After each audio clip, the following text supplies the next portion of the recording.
If you're watching this video, probably because you're interested in van life, nomadic living, alternative living. If you've watched my videos before, welcome back. Today, we are going through 3 things that I absolutely would not van life without. I'm pretty sure that you're going to agree with me. Some of them are a bit controversial, but most of them I think that you will hands down agree with. So, without further ado, let's get into these top 3 things.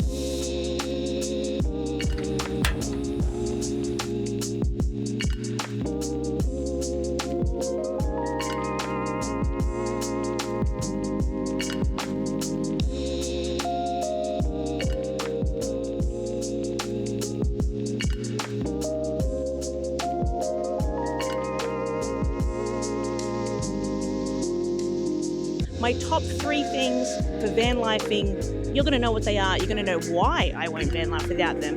And I think that you guys are going to be able to make up your decisions on what you are going to be able to deal with when you van life as well.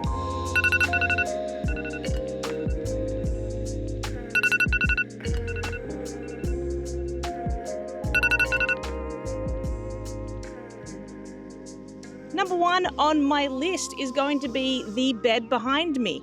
Now, this is an inner spring, full-sized double mattress. It's a futon that we actually got from IKEA. Now, it does fold because originally our plan was to fold it up on the back wall, the wall that you can't see this way, and convert it into a seat. So we had like a seat, then a walk-through area. We ended up just not doing that as often, and so we just have kind of removed the floor space that we would have had in the King's Drawers section in one of my other videos. Link will be in the description for that. And we just leave the mattress down now. Now, the reason why I wouldn't go without a mattress, the biggest reason is going to be comfort. Now, when we originally bought this camper, it had nothing in it but the wooden frame here and the walls here. Now, and like a memory foam mattress, something that you'd get at like Clark Rubber if you're in Australia.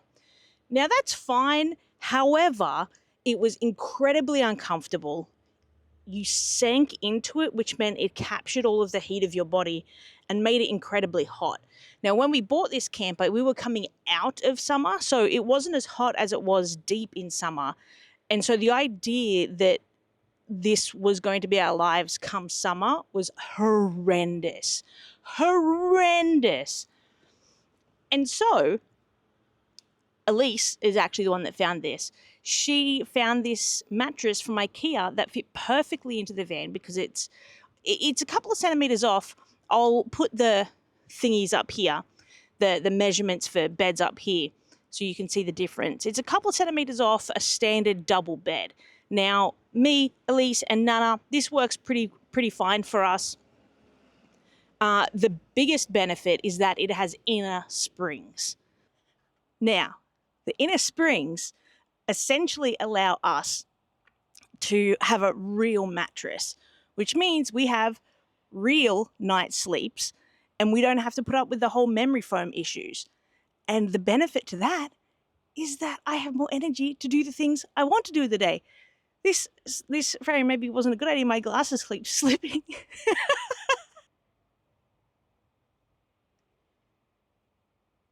The biggest issue we had with the memory foam, as I said, was the heat.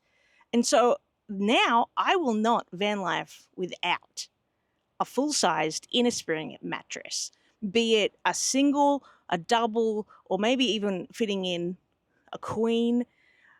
I just won't do it. Like, people that sleep sideways in a van, like, so that they have to bend their knees while they sleep, I don't know how you do that. How do you do that? How do you sleep cramped like that? I have to sprawl myself like an octopus. I don't have 8 legs. I have 4 extremities, but you kind of get the picture. I starfish myself. I take up the most out of everybody. Nana is second, and then Elise has like 10 centimeters, which is like 2 foot, I think, to like squeeze herself in. But this is just the way it goes in van life, you know what I mean? The third thing that I would not van life without is just an excessive amount of solar. Anyone who's watched my past videos will know that I am big on my tech, I'm big on my gaming, and I have a gaming laptop, which I play on the TV and with the bookshelf speakers you see behind me here. Now, I can't do these things without an excessive amount of solar. I have 600 amp hour in 3 200 lithium LiPo 4 batteries, and I have about 2,000 watts of solar up on the roof. Now, that does me pretty fantastically, but there's also a bunch of little things that I didn't realize that I was going to miss from a house. The big one, and honestly, you're not going to believe what it is actually my electric toothbrush.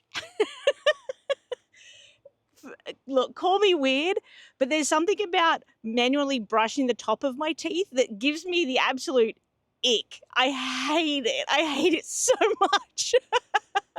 So having an electric toothbrush or having an excessive amount of solar, I guess, more to the point, allows me to power all these tiny little things that I didn't think that I would want or need in a van. And having my teeth feel extra, extra clean really helps me have a really good time when I'm van lifing, which is all the time because I live in here permanently. So being able to game, being able to power a rice cooker. I eat a ton of rice because I eat a ton of curries. Again, if you've watched my previous videos, you guys know this already. So powering my gaming laptop, my Switch, my monitor, my bookshelf speakers, like a rice cooker, my electric toothbrush, and then all the little things that you just don't think about, like the camera gear. All of these things take electricity, and I want to have so much electricity that I don't have to have the mental stress of running out of solar if I have like one rainy day. As it stands at the moment, I can game on my laptop for 3 to 4 hours in a rainy period and still have something ridiculous like 4 days of solar while still gaming. There's 10 days of rain coming up. That's okay. I don't play my laptop as much and I keep that to maybe just editing videos like I am for you now. And I play my Switch, which is only like 6 watts. 6 watts, that's like nothing. That's nothing. You could play that indefinitely on like one battery. The other thing that I didn't think I'd want in my van is a fridge and a freezer. Now, these are not the same unit, like a dual zone fridge and freezer combo that you can sometimes get. These things are two completely separate devices. Now, they do take a lot more electricity to run. However, it means I have a fail safe. So if one of them fails, one of them breaks and I can't go out and immediately buy another one, or the cable breaks, something happens. It's van life. You know how it happens. It means that I can put all of my important foods, like my meats or things that are really going to sting me financially if they went bad, into the other one. And it means that it gives me that time to go out and fix that problem with a little bit less stress. So, number 3, I wouldn't go without a huge battery bank and excessive solar. Hey, we're outside the van now. Look at us go. Amazing.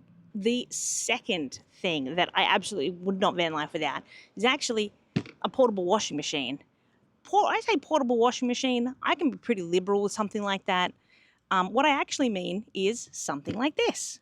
Now, this is it expanded, as you can kind of see. This one broke on me. Now, I have alternatives, and I'm going to run you through that.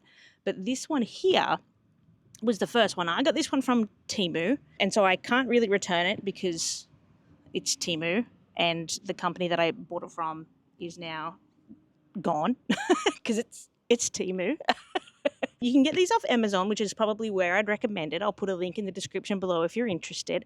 They're not too expensive and they do a really good job. The one where mine broke, the motor burnt out because too much inside and too many loads back to back. If you keep an eye on it, it will last you a long time, in my opinion. but I'll show you what I use as an alternative, and I think it's a bit more functional. But first, if you're interested in this thing, let me show you how it works. On the front here, you can kind of see the different washes. So we only really use the 10-minute wash, and it's not very big, as I'm sure you can kind of see. You'll pretty much fit like one shirt, one pair of pants, shorts, couple of socks, couple of undies, that sort of thing. But it worked really well when it was working. However, it broke, as I said. So let me show you how it collapses.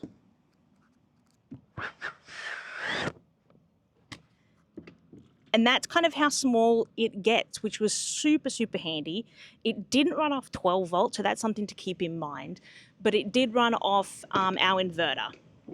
But in that kind of size, you can't really go wrong. But as I said, it broke. It runs for about 3 minutes now and then turns off. Can't really get a proper wash out of it. I would still recommend them, just somewhere where you can return it a little bit more easy if it does break. So what I use now is actually a drill and a paint mixer. Amazing, huh?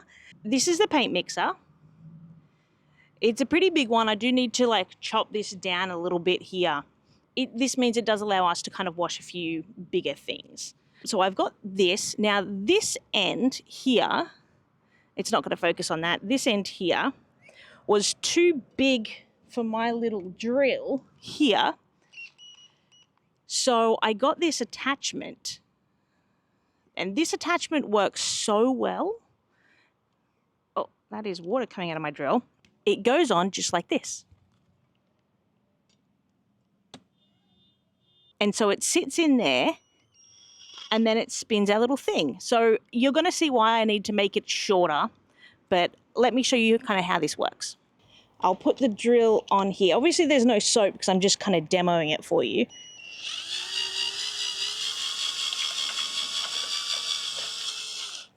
But look at that.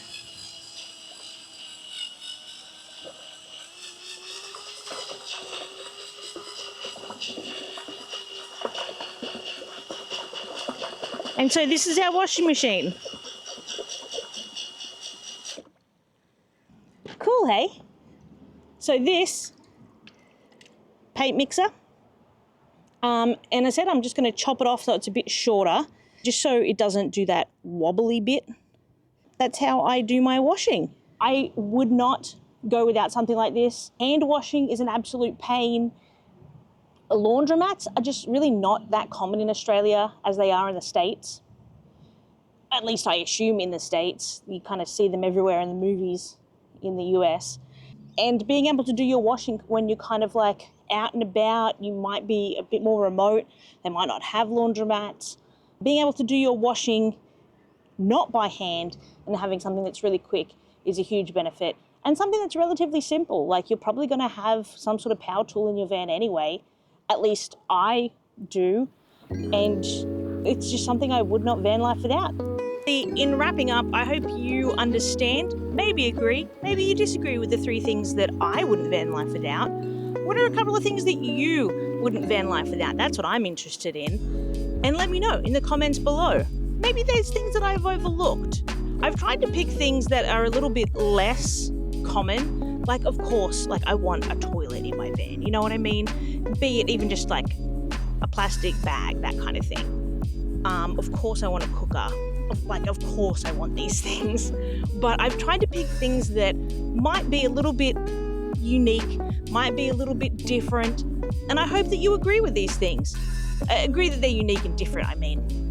I hope that you understand why I've picked the things that I have, and I hope that you think about these things when you make your van, aka an electric toothbrush, because you don't get more teeth. You only get, you get 2 pairs, but if you're watching the video and you're understanding what I'm talking about, you've probably already lost your baby teeth. So you've only got your adult teeth. I hope you've enjoyed the video. I've tried to do a few different things. Hope you've enjoyed the camera angles in this video, eh? Look at me getting all fancy.